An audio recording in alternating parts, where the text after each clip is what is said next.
பெரும்பான்மையும் இல்லாத, அரசியல்ல அடிப்படை நேர்மையும் அல்லாத இந்த அரசு நல்லாட்சி தரும், தமிழ்நாட்டு மக்களுடைய உரிமைகளுக்காக போராடணும்னு மக்களுக்கு துளியும் நம்பிக்கை இல்லை.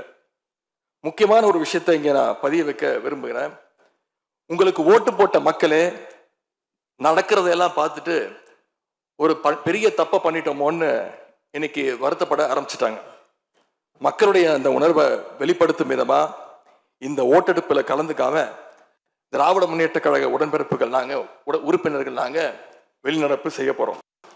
நாங்க வெளிநடப்பு செஞ்சாலும் அதனால பேரவையுடைய எண்ணிக்கை அளவு குறைஞ்சு நீங்க நிச்சயம் இந்த வாக்கெடுப்புல வெற்றி பெறதான் போறீங்க. அப்படி வெற்றி பெற்ற பிறகாவது மக்களுடைய நம்பிக்கையை காப்பாற்றுற மாதிரி உங்களுடைய பணிகள் இருக்கணும், உழைங்க.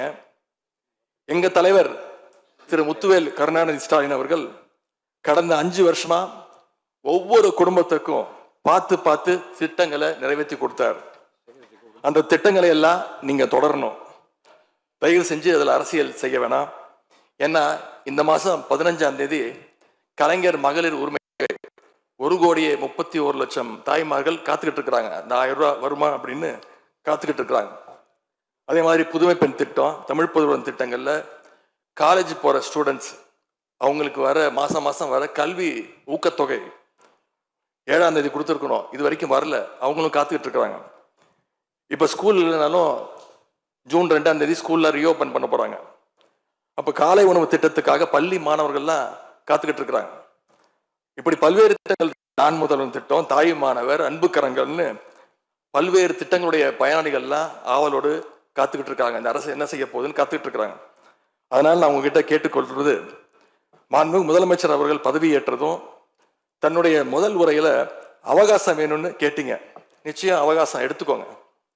ஆனா காத்துக்கிட்டு இருக்க அத்தனை பேரையும் ரொம்ப காலம் காக்க வச்சிடாதீங்க. அது மட்டும் இல்ல, தேர்தலுக்கு முன்னாடி பல கவர்ச்சியான வாக்குறுதிகளையும் நீங்க கொடுத்திருக்கிறீங்க. மக்கள் அதுவும் ஞாபகம் வச்சிருக்கிறாங்க. மகளிருக்கு மாசம் 2,500 ரூபாய், ஆண்டுக்கு 6 சிலிண்டர், தங்க செயின், மோதிரம், பட்டுப்புடவை, வேலையில்லா இளைஞர்களுக்கு உதவித்தொகைன்னு அந்த லிஸ்டும் நீண்டுட்டே இருக்கு. பெரிய லிஸ்ட் தான். அதுல ஒரு சில வாக்குறுதிகளாவது முதல் கையெழுத்துல நீங்க நிறைவேற்றுவீங்கன்னு மக்கள் எதிர்பார்த்தாங்க.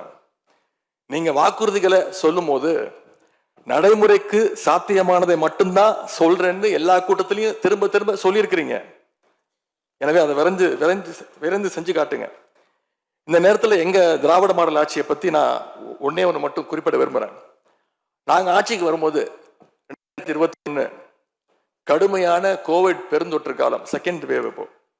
அப்போ மாநிலத்துடைய பொருளாதார வளர்ச்சி எவ்வளவு தெரியுமா? வெறும் 0.7%. அந்த நிலையிலையும் எங்க தலைவர், எங்க முதலமைச்சர் அப்போ முதல் கையெழுத்திலேயே மகளிருக்கு விடியல் பயண திட்டத்தை கொடுத்தார்.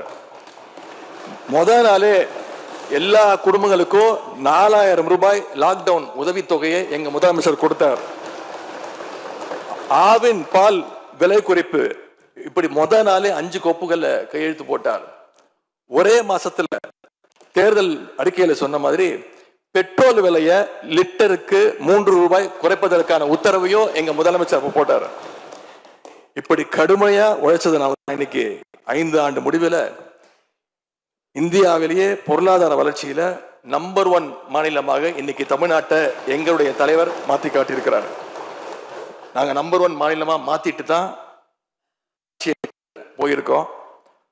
உங்க ஆட்சியை பொறுத்த வரைக்கும் வெறும் இன்ஸ்டாகிராம்ல ரீல்ஸ் ஆட்சியா இல்லாம ரியல் ஆட்சியா நடத்துங்க.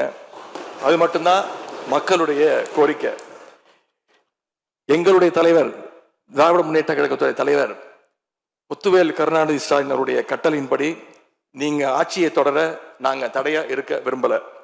அந்த வகையில பேரவையிலிருந்து நாங்க வெளிநடப்பு செய்யறோம். நன்றி, வணக்கம்.